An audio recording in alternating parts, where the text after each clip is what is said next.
Hello and welcome to Train Signal. You're watching A+ Technician, Computer and Network Security. This is part of the Train Signal Fast Track CBT video, CompTIA A+. In this video, our overall goal is to provide you technician-level knowledge of computer and network security. To do this, we'll talk about the fundamentals of security, encryption, backups, authentication, malicious software like viruses, worms, and trojans, firewalls, file system security, and wireless security. First off, we'll start with the A+ exam objectives. So, like all the other videos, I've got the IT technician objectives in black, the remote support technician objectives in red, and the depot technician objectives in blue. Now, many of the things we'll learn in this video were covered at an introductory level back in our A+ Essentials security video.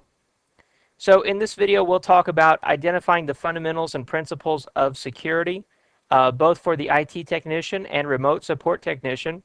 We'll talk about access to the operating system as a user versus administrator versus guest. Let's see, we'll talk about identifying the names, purposes, and characteristics of physical security. Talk about installing hardware security.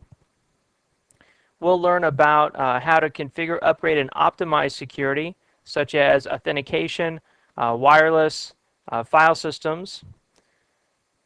We'll talk about different tools and diagnostics and troubleshooting techniques that you can use with security. And we'll talk about performing preventative maintenance with security, things like social engineering prevention.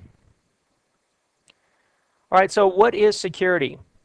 Well, security means many things to many people. Now, in general, security is there to give you peace of mind and protect some asset. Now, if you aren't concerned with protecting your assets, you may or may not need security. However, everyone needs some level of security. So, in the world that we live in today, we have to have some kind of security. Even if it's at the most minimal level, you want to take some steps to protect your assets. And typically when we're talking about computer and network security, we're talking about protecting our data. You know, if you're at home, you're talking about protecting maybe the spreadsheet where you keep all your credit card numbers, or your financial software's checkbook, register, or your passwords to get into your bank account. All important things that you would want to protect on your home network. Then when it comes to a business network, of course, businesses have many more assets that they need to protect. Perhaps it's their proprietary information that they've come up with, some new pharmaceutical drug or some new method of producing oil from the ground. These things might be worth millions or billions of dollars over many years, and companies have to do everything they can do to protect those assets. Now, keep in mind that you cannot ever be truly secure. There is no magic bullet for security where, if you just do this one thing, your network will be secure. Also, everyone wants some kind of balance between security and insecurity for the sake of convenience. Think of the airport. Whenever they put in more security at the airport, people complain, they get grumpy, they don't want to have to go through all that. However, everyone says they want, the airplanes to be protected from being hijacked. So they want some level of security, but they don't want it to be so high that it's too inconveniencing to them. Now, to the home and small business user, these are some things that I've listed out that need to be implemented to protect or at least have some kind of reasonable security. First off, physical security. If you're at your house, you need to lock your door, right? Lock the front door, lock the back door. That provides you some level of physical security so someone just doesn't walk in and steal your computer or steal your data. Antivirus and anti-spyware software. Just install it, load it, and keep it up to date. Keep your patches up to date on your operating system. You can use Windows Automatic Update to do this. And other applications. Most applications have patches that come out. Use usernames and passwords for accessing your computer. So even if it is at your home, I wouldn't just leave it logged in all the time or not have a username and password on your computer. Because if someone were to walk in the middle of the night and steal it, at least a password would prevent them from just automatically logging in. Use a firewall to protect you from the internet. Even Windows XP has a built-in firewall that can protect you from the internet. Now, if you're using wireless, implement some form of wireless network security. You don't want just anyone or all the kids in the neighborhood getting on your wireless network and doing malicious things. So implement wireless security. Make sure that you back up your data. You know, all those financial and credit card records you have at your house or even your email, you want to make sure you get that backed up on something, even if it is a USB flash drive that you take away and keep with you somewhere else. And then I have started recommending this, which is video surveillance. While it's not a minimal level of security, I think it's more an intermediate or advanced level of security. Video surveillance cameras have gotten down now to the point where they can be $100 or less. You can put up one of these at your front door, and you can provide some level of video surveillance to deter people from coming up and say stealing your mail or breaking into your front door there, and at least you would have them on tape if you did unfortunately experience something like that. All right, physical and data security. Let's learn some fundamentals about this. First off, let's talk about a security policy. Now, everything revolves around the policy. You see the security wheel down here in the center is the security policy. This policy document determines who can do what, when, how it will be logged, verified, tested, and retested. For example, if a user walks up and asks for permission to get to the accounting or HR folder, do you just give it to them? Well, you shouldn't have to think about it or think about if they really deserve it. The security policy should tell you whether or not they get that access and how it's going to be logged, how it's going to be controlled, and who maybe you have to get permission from to see if they're really authorized for that access or not. So the other point of this is that there's no start or end to security. Security is just constantly going around in a circle. You implement your security, you monitor it, you manage it, you assess it, and then from the assessment you'll learn there's something else you have to do. You re-implement it again. So that's the security wheel, and it shows you the importance of the security policy. So now let's talk about encryption. Encryption is a cryptographic algorithm commonly used to protect data from the casual viewer. So if you don't have the key to unencrypt the data, you cannot view or change the data. Now, commonly used terms having to do with encryption are listed here: HTTPS, SSL, IPsec, triple DES or 3DES encryption. These are all different types of encryption. There's a number of different ways to encrypt your data. You can perform hashing. This is where you convert a message into numbers, and it's done with a secure hash algorithm like SHA or a message digest algorithm, MDA. SHA has been updated to SHA-2, and there's different types of MDA. There's MD5, MD4, MD2. Another way to encrypt data is symmetric keys. This is where the same key is used on each side to protect the data. This is also called a private key. Examples are DES, triple DES, and AES. These are very commonly used for VPN technologies. Then there's asymmetric key. With asymmetric keys, there's public and private keys, and only a message encrypted with the public key can be unencrypted with the corresponding private key. Now, this is widely used for SSL encryption with certificate authorities on the internet. So if you go to your bank, you're most likely you're going to use SSL or this asymmetric key encryption.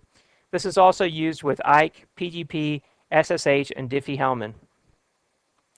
Now let's talk about backups. Backups are duplicates of your data that are stored off-site.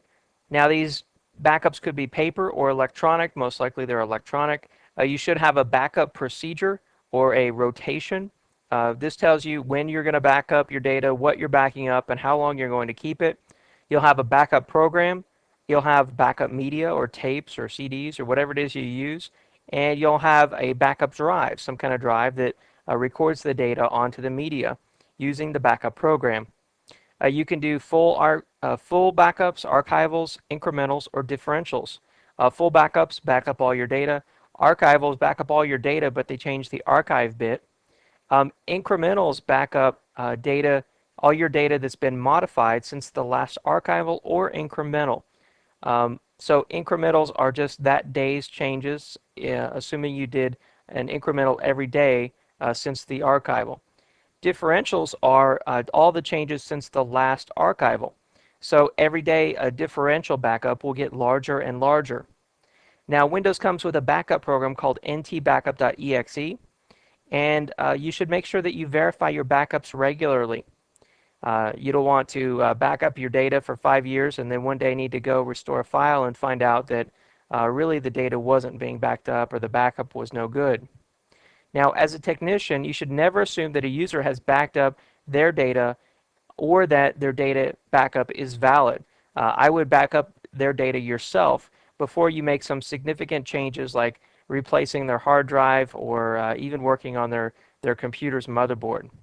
Now make sure that backup media is protected. So many companies have lost millions of dollars in data because their backup tapes were stolen and their backup data was unencrypted. So people have lost perhaps their identity that was stored on those backup tapes because some malicious attackers have gotten hold of those backup tapes and were able to easily pull off files containing people's private information that was contained on the backup tapes. All right, now let's talk about protecting data. So there's data migration. This is where you perform full backups. You have 2 redundant systems. You test the migration ahead of time, verify the results, and document any customizations. So when you're migrating data from one system to another, this is basically the steps that you would take. There's data remnant removal. This relates to disk zeroing or shredding. So say you have an old computer you're going to be destroying or recycling. You want to make sure you get all your company's data off there so that no one can get a hold of it, say from the junkyard. So that's basically getting rid of your old data on a disk. It's called disk zeroing or shredding. You can also do data remnant removal by archiving of old data per a data retention policy. So you have some policy that says, okay, all financial records after 10 years need to be destroyed, for example. So data remnant removal would go in and it would remove all those old records. Password management. Make sure that you use complex passwords. It's very important to use complex passwords so people don't just walk in and guess your password. Oh, your password's 1234, and they log in. Windows offers the ability to enable complex password requirements. How it works typically is Windows will require 3 of the 4 following things. One is your password has to be uppercase or contain uppercase. Your password has to contain lowercase. Your password has to contain numbers, or your password has to contain special characters. So 3 out of those 4 things must be met for your password to be considered a complex password. And if you don't enforce complex passwords on your users aren't going to create complex passwords. They'll just type in ABC or 123 or password. So now let's talk about locking the workstation. When you walk away from your computer, make sure you lock your workstation and have your users lock their workstations. That way someone doesn't walk up and just log in and start using their computer and accessing their data as them. Now this can be done automatically with a screensaver, but users need to get into the habit of doing it when they leave their desk, because if you set a screensaver for 30 minutes or even 15 minutes, someone could walk up as soon as they walk away and get on their computer. All right, incident reporting. A company should have an incident response policy. So if someone gets into your network and takes all your company's data, what are you going to do? Do you have a plan? You should. If not, you should have a plan. An incident is commonly referred to as a security violation. For more information, you can go see cert.org or uscert.gov, and on these websites you can report security violations to the U.S. Government, where they keep track of computer security and they perform computer emergency response. All right, social engineering. This is acquiring information or access by talking to someone and usually tricking them or conning them into getting that information. So a common example is someone calls into the help desk and says, hey, this is Bob, I forgot my password. Can you tell me what my password is? And maybe the help desk says, oh yeah, Bob, yeah, here you go. Your password's 1234. Okay, thanks. And then it really wasn't Bob, and this person just logs in remotely and then downloads all the company's data just like they were Bob. So just an example of social engineering. And social engineering comes not only in person, in the forms of, in person, but also over email or web pages. Now, when it's over email or web pages, it's called phishing with a PH. This is from the term, phishing, like you're searching for or fishing in a lake or a river, but it's used with web pages or emails. So many of you have gotten these where you receive an email and maybe it looks like it's from your bank and it says, oh, your password needs to be reset. Click here and type in your password and we'll reset it for you, right? Well, that's an example of phishing. It really wasn't your bank that would send you that. It was someone else who was trying to get your password. So this is just a form of social engineering. All right, then there's authentication. And authentication is part of AAA. So AAA is made up of authentication, authorization, and accounting. So authentication is, are you really who you say you are? Authorization is, what are you able to do on the servers in the network, assuming you are this person? And accounting is the logging of everything that you do on the servers in the network so that you have some audit trail so someone can look back and see what you did. Now, out of all of these, authentication is probably the most important because if you can fake your way onto the network as a high-level person, then it doesn't matter what you were authorized to do or that it was recorded. So if you can get the administrator password or the root password and log in and have full access, well, then the authorization and the accounting just kind of went out the window. So to make sure that you are really who you say you are, of course, you have your username and password that have to be entered, and that's another reason you want to use complex passwords. But then there's also other methods of ensuring you really are who you say you are. There's secondary authentication, which is two-factor authentication. This is another password you have to enter after you enter your username and password. There's biometrics. Biometrics actually translates to life or body measurement. And so it's some measure of something on your body like your handprint, your fingerprint, or a retinal scan to ensure you really are who you say you are. There's smart cards. These look like credit cards, but they have an embedded circuit in them. They're used for many purposes. Some of them are used actually for credit cards or debit cards, but they can also be used for authentication. They can have magnetic readers or radio frequency proximity cards in them. So because you walk up close to the computer and your card is hanging on your belt, the computer recognizes that it's you and it logs you into the computer, or if it serves as secondary authentication after you type in your username and password. All right, there's key fobs. Now a fob is anything on your key ring that isn't a key.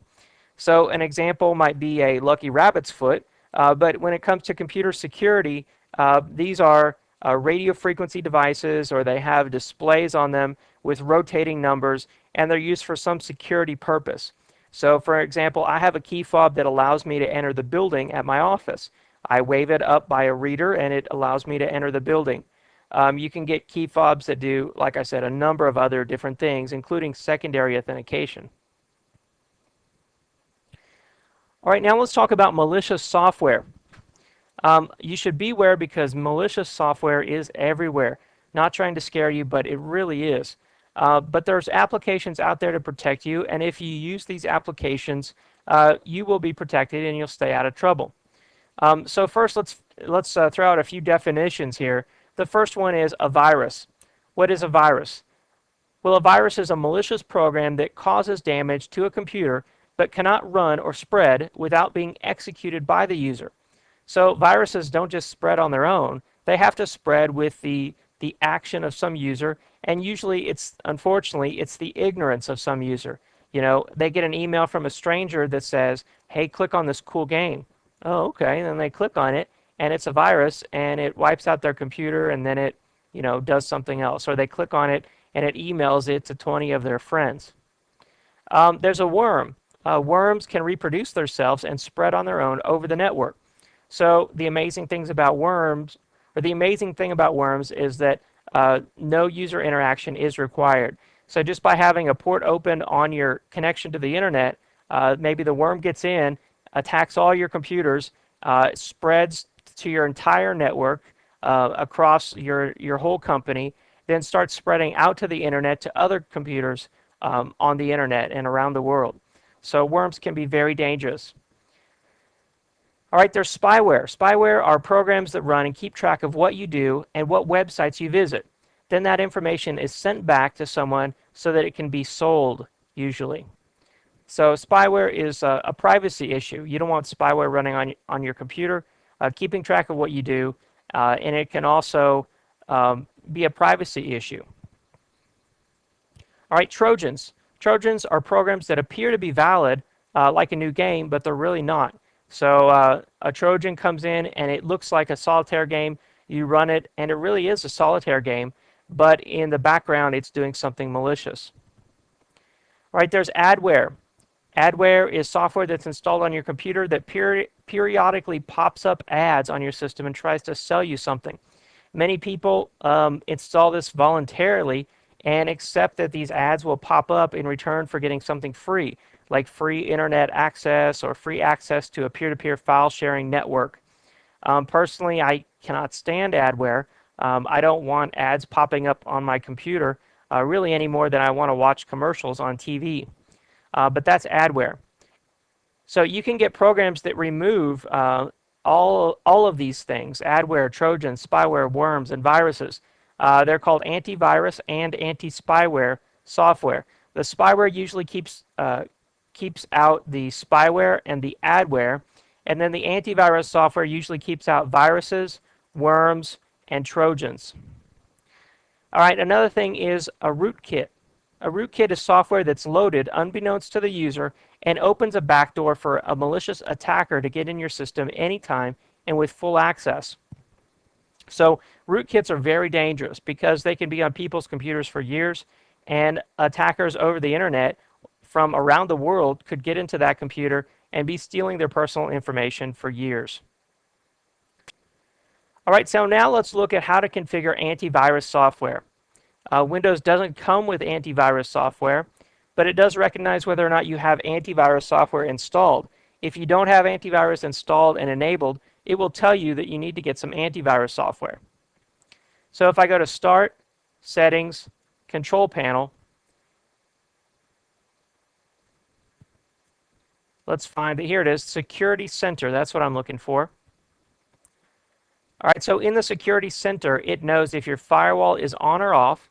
In my case, my firewall is off because I have a network-based firewall. I didn't want a host-based firewall running as well. Automatic updates are enabled on my computer, but I have to prompt to allow it to actually install the software. I don't want them just installed automatically for me. And then the other important piece here that we were talking about is virus protection. It says that my virus protection is on. So Windows doesn't provide the virus protection, it just knows whether it's on or off. So I'm going to close that, and now let me go show you my antivirus software.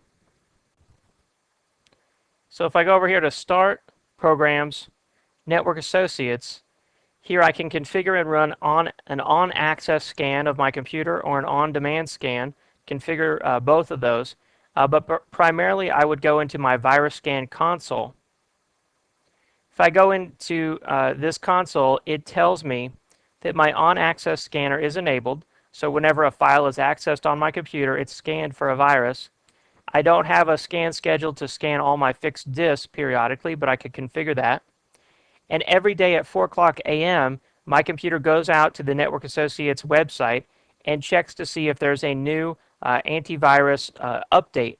That update has to be updated frequently, and those updates many times come out once a day, or a number of times per day if it's a really bad day for viruses, or it might be a few days between antivirus updates. So if I double click on this, I can say update now. It'll go out to the Network Associates website, check to see if there's any antivirus updates available, and it says update finished. So because it already ran at 4:00 a.m., there wasn't an update to retrieve at this point. If I close this out, all right, so that's how you configure antivirus software. You can download it and buy it off the internet, or you could buy a box copy from your local electronics store. No matter how you get it, it's very important that you use antivirus software. Anti-spyware and adware software, I think, is a little bit more optional than antivirus software, which is antivirus software is just plain required in my mind.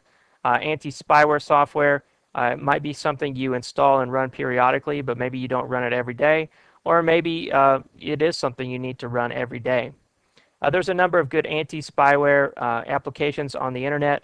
One of the most popular ones is Windows Defender. It's a relatively new product from Microsoft, but it's gained a lot of popularity, of course, because it is from Microsoft, and it has some good benefits. So it's called Windows Defender. Keep that one in mind. So we talked about how to protect yourself from antivirus attacks. Of course, install the antivirus software on your computer and update it frequently. Same thing with anti-spyware software, update it frequently. Operating system applications and patches.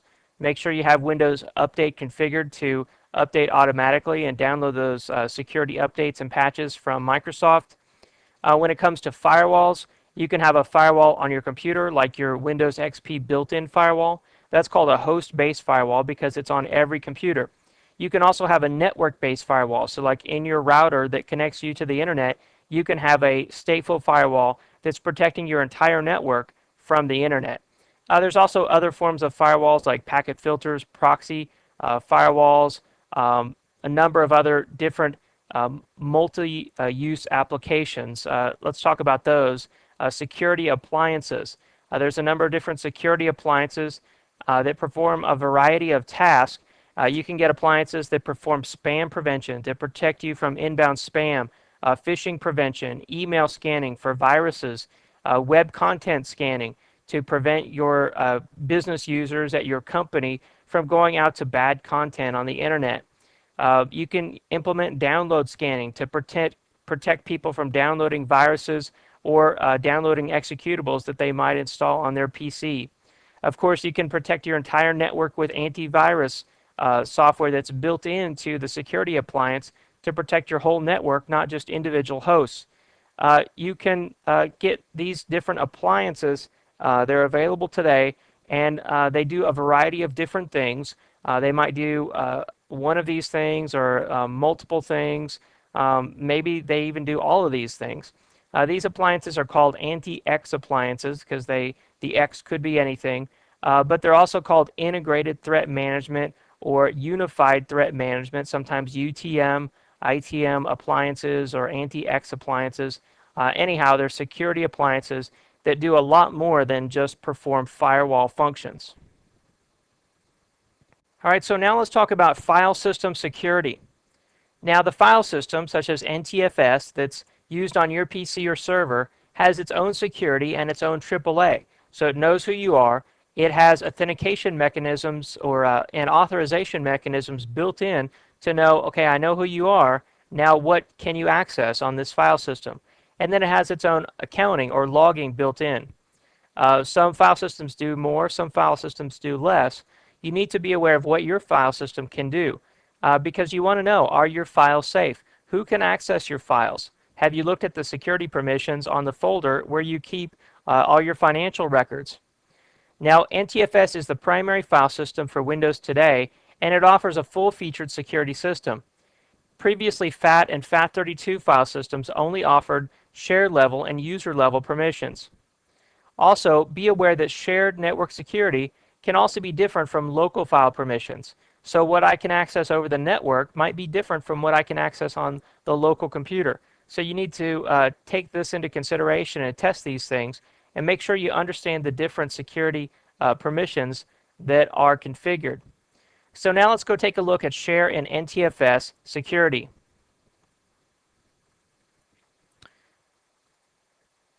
So if I open up my computer here, notice that my C drive has a share. It has a little hand on it. Somebody's already shared this. If I right click on it and I go to sharing, you can see that my C drive is shared over the network. So this sharing tab is network permissions. This is network shares. So it's shared, and to see the share permissions, I'm going to click permissions, and here you can see that everyone has full control. So anyone on my network, anyone who can get in, even if they got in on the wireless network, they have full control to my computer. Is that safe? Absolutely not. That's not the default. And so let's remove this share. Let's get rid of that share. Man, that is completely insecure. So we'll take that off, and that leaves the default share, which is $. Now, a $sign in a share name means that it's hidden. So if I check the permissions, it says this share is for administrative purposes only. All right, so we just protected our C drive from being shared over the network to everyone. Now, if I go into security, you can see here this security tab, this is NTFS security. So this is local security, but if someone comes in through the network, the share and the local NTFS security are combined, and the most restrictive permissions apply. So if someone has full control over the network, but they have read-only on NTFS, well, then it's read-only.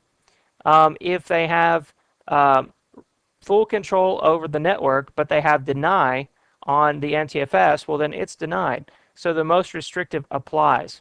So you can see here I can configure groups such as administrators, this is a group of users, or users, this is a group of users, or I can configure individuals, like I could put my name in here, David Davis, or I can configure system accounts, special accounts called creator owner, so that's the person who created the file, or system, which is your Windows operating system, or another special account, which is everyone.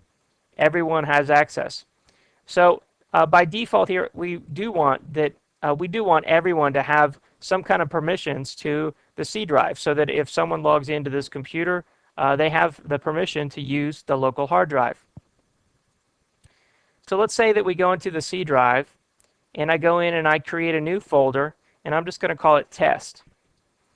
So I right-click on this folder. You can tell it's not shared now, and I go in and I go into sharing and security. And to share this folder, I click share this folder right here, and then here I can go into the permissions. So say I want to give only myself, D. Davis, that's my user account, permissions to this folder. I'm going to remove everyone else, and I'm going to give myself full control. All right, so that's the sharing permissions. There is no maximum number of users configured on this folder. It's just the maximum allowed for this operating system.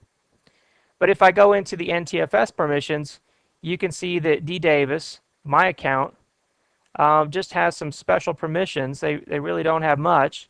You can see that everyone has modify, read, execute. So I don't have full control to this. So if that was combined with the NTFS permissions over here, the most restrictive would apply. So because I'm D. Davis, I don't have full control over here, but I do in the share permissions, the most restrictive applies, and I wouldn't have full control. I wouldn't have full access to that. So that's fine. Let's go and let's talk about auditing and security policies. So if I go to Start, Settings, Control Panel, then into Administrative Tools, I can go into the Local Security Policy. Right, in this Local Security Policy, this is where I define what I want to be logged in the system log, or the event viewer as it's called in Windows, what I want to be audited. Do I want every login to be logged? Do I want, who do I want to have the ability to access this computer from the network? What rights do I want to hand out? Do I want people to be able to log in as a batch job, log on as a service, profile a single process? You know, obviously all these things are sort of complex options. Here's a basic one: shut down the server. Who has the right to shut down the server? Who has the right to log in locally to this computer? If I go into account policies, I can set the password policy in here. This is where I would configure the complex password right here. Passwords must meet complexity requirements. By default, that's disabled. Here I can enforce a password history so it remembers what passwords have been used, and those passwords can't be used again. I can make the minimum password length longer. A lot of different things I can do. I can log out or lock out passwords after they've logged in. a set number, or they've failed to log in properly a set number of times, I can lock those accounts out. Let's see, the auditing policy, I can audit logon events, audit account management, audit policy changes, process tracking, system events. I can configure all this auditing, which really just sends that information to the system log. So if I go to Start Programs, Start Settings, Control Panel, Administrative Tools, then to Event Viewer, this is our system log in Windows. So here I have a security log, and you can see there was a successful audit of a system event. Let's see what kind of system event. It says the client username, David Davis, that's me, had some sort of event ID 517, and there was a successful audit of that. But if you went in it and you enabled a bunch of those other audits, those would appear here in the security log. Then there's the system log and the application log. All right, so that's file system security. Keep in mind you have shared permissions and you have local permissions, or NTFS, file system permissions, and the most restrictive permissions apply. So now let's talk about wireless security. Wireless networks offer great convenience at the price of security and reliability.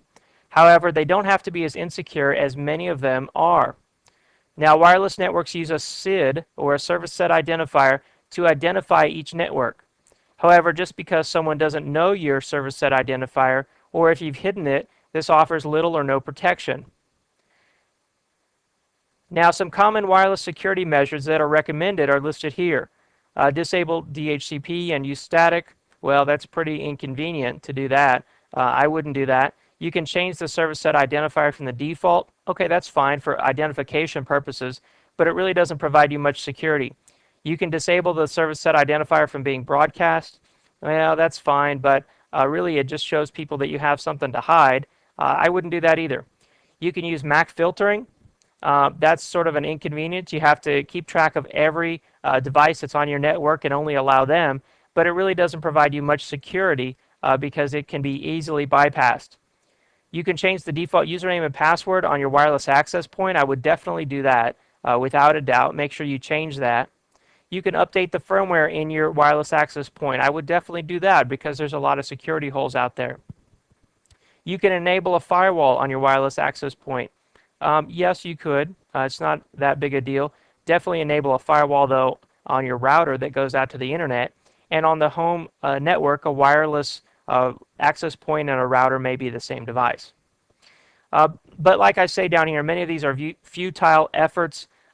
Encryption and authentication are really the best ways to protect your wireless network. So you can use WEP encryption, wired equivalent privacy encryption. It comes in 64-bit and 128-bit versions, but both offer only moderate security, and it can be cracked if someone really takes the time. Then there's WPA and WPA2. This stands for Wi-Fi Protected Access. It's much more secure. I would use WPA2, personal with a pre-shared key, a long complex key, and AES encryption. That's the most secure wireless networking you're going to get for the home or small business today.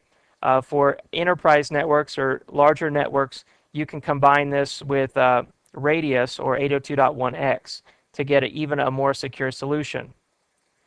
Now, many wireless issues come not from security, but from interference. Cordless phones, microwaves, other wireless access points all interfere with your wireless network. You have to make sure that you set your channel correctly and know what other wireless interference is in the area. If after you complete your A+ certification and you'd like to move on and learn more about wireless networking, TrainSignal has a great wireless networking course that goes into a lot of detail on wireless networking and helps prepare you for your Certified Wireless Networking Administrator exam. All right, the A+ technician objectives say we should know how to identify the purpose and characteristics of auditing and event logging. And at this point, I was going to talk about the Windows Local Security Policy, auditing, and the event viewer, but we've already covered this topic. We talked about how the local security policy can enforce things like complex passwords, how it can audit users and what they do, how it can assign rights to users so they can do certain things like shut down the system or install a new device, and how the event viewer is the central repository for recording all of these events and auditing logs. All right, now I'd like to talk for a second before we move on about Windows Firewall logs. Now we've talked about the event viewer, so that's the system log for the applications, system events. You can throttle up the auditing on that, and you can log every login, log out for users. You can log every file access. You can log every print job. You can filter with successes or failures. You can log all sorts of things in the event viewer, but that has to do with the Windows system. What we're going to talk about is the built-in Windows XP and Windows 2003 Server firewall. Now, this is a software host-based firewall that runs on the computer. It can be turned on or turned off. You can allow exceptions for each adapter. And the thing I want to show you is you can enable logging so that all the packets that go in and out of this computer over the network will be logged into this firewall log. So if I minimize this and I go to Start, into Settings, then into Control Panel and over to the Windows Firewall, you can see here I have it on. So it's enabled for this PC. That covers all of my network adapters. If I go to Start, Settings, Network Connections, you can see I have a lot of different network adapters, but notice over here how they're all firewalled. So they all have a firewall enabled on them. So if I go on here to the Advanced tab and I go to the Security Logging section, I can click on Settings and I can control the name of my log file. So I'm going to call this log file C:\train signal firewall log.txt. And that way we can go find this specific file and go examine the packets that are going in or out of our computer. Now, I have to choose a logging option up here. So for the purposes of our demonstration, just so we can make sure we have some traffic in there, I'm going to choose to log dropped packets and log successful connections. So I want to create as much traffic as I can. Now it defaults here to a size limit of 4 megabytes, which is fine. I want the log file to roll over when it hits 4 megabytes and keep recording and just get rid of the older data. So I'm going to say OK there and OK here. All right, now let's create some traffic. So I'm going to go open up my web browser. Brings up my home page. I'm going to type in trainsignal.com. So we're going to go to TrainSignal. We're going to create some traffic by going there. I'll close that out. All right, now let's go to my computer and let's go look at this text file. Now sometimes it takes a little bit of time for the text file to update. So if it hasn't yet updated, it will be in a minute. If I scroll down, let's see, here's our text file, trainsignal-firewall.log. So that's the file I specified, and it's a .txt file. So if I double click that, it opens up Notepad, and it opens up this file inside. So you can see the format of the file. First is the date, then there's the time, then there's the action here, a port was opened or a port was closed. There's the protocol, is it UDP, TCP? There's the IP address that I went to. So let's see, source IP. Oh wait, I'm sorry. If we look at the legend up here, we see source IP. That's the IP address that I came from. Here's the destination IP. This is the IP address that I went to. So, and then there's the source port. So this is the port I came from. This is the port I went to. So 53, if you recognize that, that's DNS. So I did a DNS lookup. Then I did port 80, which is HTTP, and I did a lot of port 80s through here, pulling up that train signal web page. And then looks like I dropped some inbound packets. They were coming to me from this computer over here, 192.168.1.103. So this computer was trying to get into, actually it sent a packet to all computers on this network on port 161 and 168, and I dropped that packet over here. I threw that packet away. So you can see a number of ports were opened over here on port 80, and then those ports were closed when I was done web browsing. So this log can, like I said, log every packet that comes in or out of this computer, and it can tell you the port number that was used, and from that you can infer the application. You could take these IP addresses here and you could look up DNS names, and see what website it was that I went to when I did this web browsing. Now, the Windows Firewall is a very basic firewall. There's not a lot to it. You can get firewalls that do much more than this. They can look up these DNS names for you. They can, give you reports even if you took a log analyzer, give you a report on who on this computer went to what website and what applications they ran, and so on and so forth. But to me, the interesting thing is not what things were initiated from this computer, but what things were initiated from outside this computer and came into this computer. So those are people or other systems on your network trying to get in. Now, I know this wasn't an attack here because I recognize the IP address. This is another computer on my network. And port number 161 is a common networking application. And because I turned on my firewall, now I'm dropping network applications. So it could be like network time protocol or other applications that are trying to get into your system for standard system or file sharing or printer sharing activities.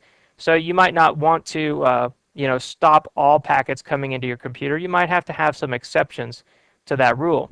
So this is the Windows Firewall log, and I'm going to close this out, close that out, and that's just going to keep growing on up to 4 megabytes, and then it's going to start rolling over. So again, to configure it, if you go to Settings, Control Panel, all right, then to the Windows Firewall. Here I can configure exceptions, so I can say, well, I'm going to allow, say, Windows file and print sharing into my network. I can click on Edit for that, and I can see that these are the port numbers and protocols used by Windows file sharing. I can say, well, okay, I'm going to allow PNP in. If I click on that, I can see the port numbers that would be allowed for that. So that's what exceptions are. Here under Advanced, I can remove the firewall from certain adapters. I can configure security logging. I can control ping traffic or network management traffic using ICMP and the firewall. I can allow certain things, or I can set my settings back to the default.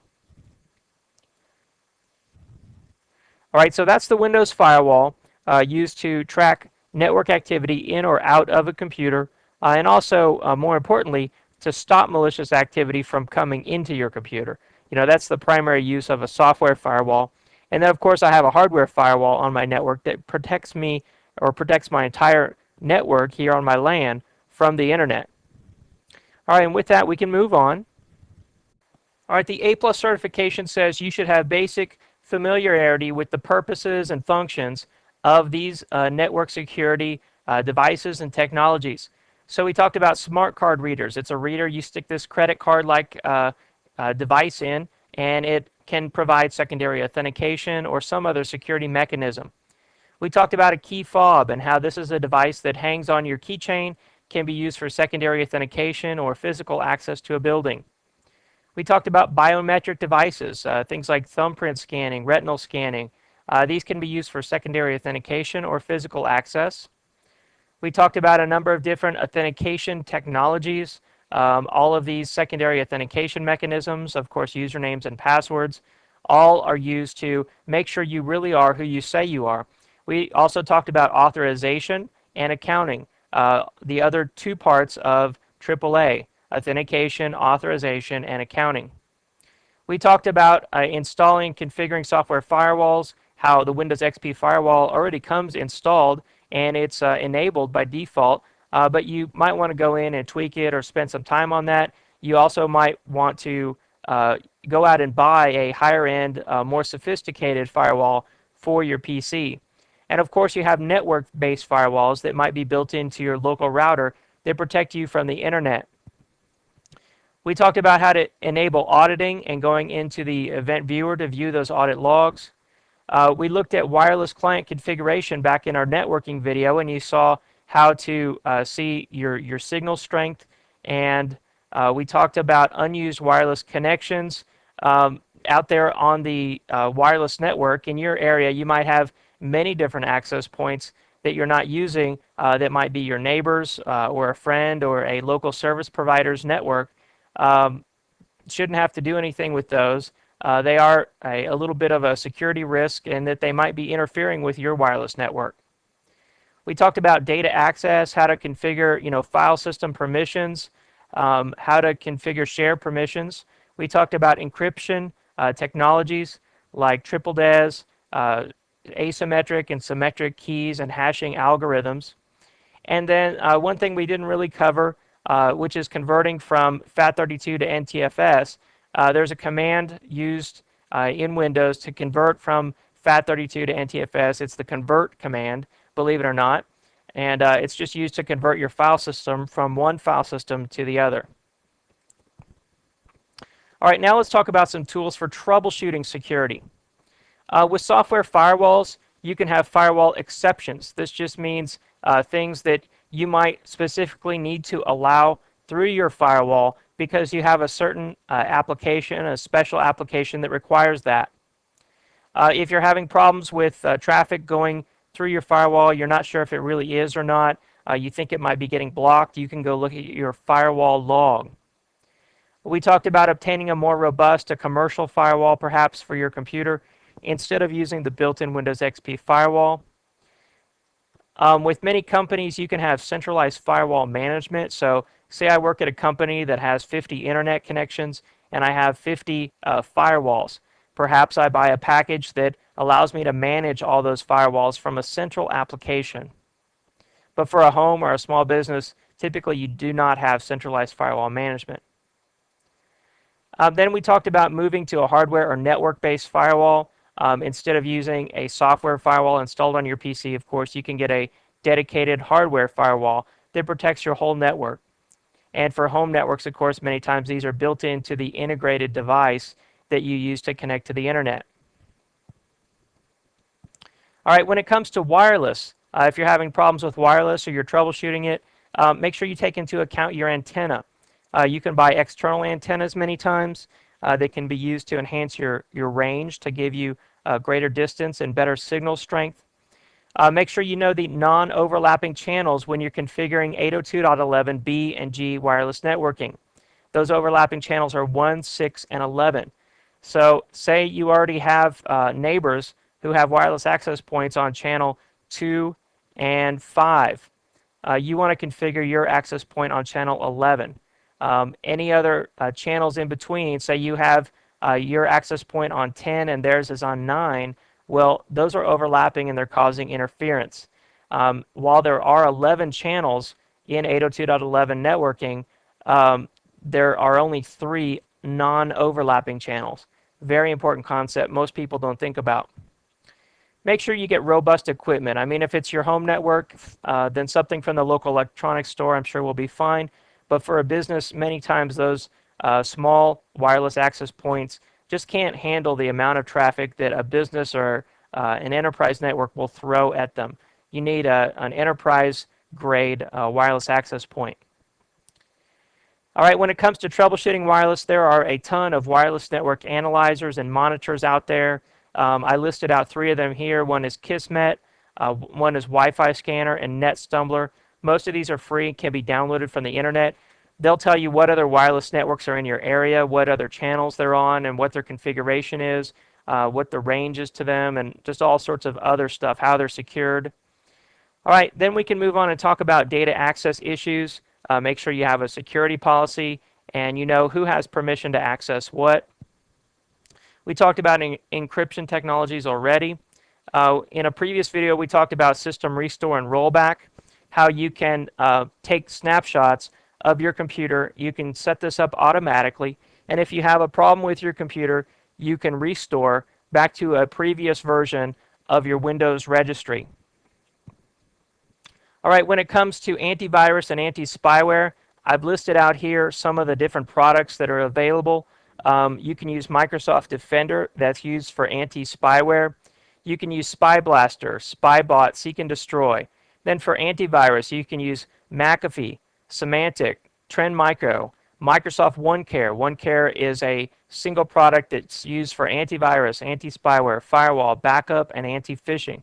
So there's a ton of great products out there. Just make sure that you have an antivirus product and that it's kept up to date. That's the most important thing.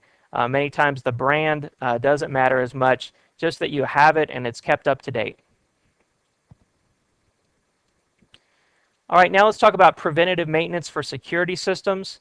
Say you have some security systems on your network. Say you're doing auditing on your Windows server and you have a firewall and you're doing logging, make sure you review those logs and you archive that data off so that it can be recovered and pulled up if it's needed. Make sure you perform a periodic security scan to ensure the integrity of the systems. Now, did someone configure the firewall and accidentally open up full access to the internet? Well, you should perform a periodic scan to make sure that nothing is configured incorrectly. Make sure you update your policies, your documentation, and your configurations as your systems change over time. So say you add a new email server. Make sure that that's in your policy. Who has access to the email server, why, and for what? Make sure you refresh your hardware and your technology as needed, of course. You don't want your only firewall going down and then no one has internet access or email. Then make sure you recognize social engineering and you address social engineering situations. So perform training with the people on the help desk, how to recognize social engineering and make sure that they're not providing some information they shouldn't be providing because they were tricked by someone performing social engineering. All right, and with that, we've reached the end of this video. In this video, we covered the fundamentals of security. We talked about encryption, backups, authentication, malicious software, firewalls, file system security, and wireless security. We talked about troubleshooting network security and preventative maintenance of security systems. And with that, we've reached the end of our A+ Technician video covering computer security and network security. Thank you very much.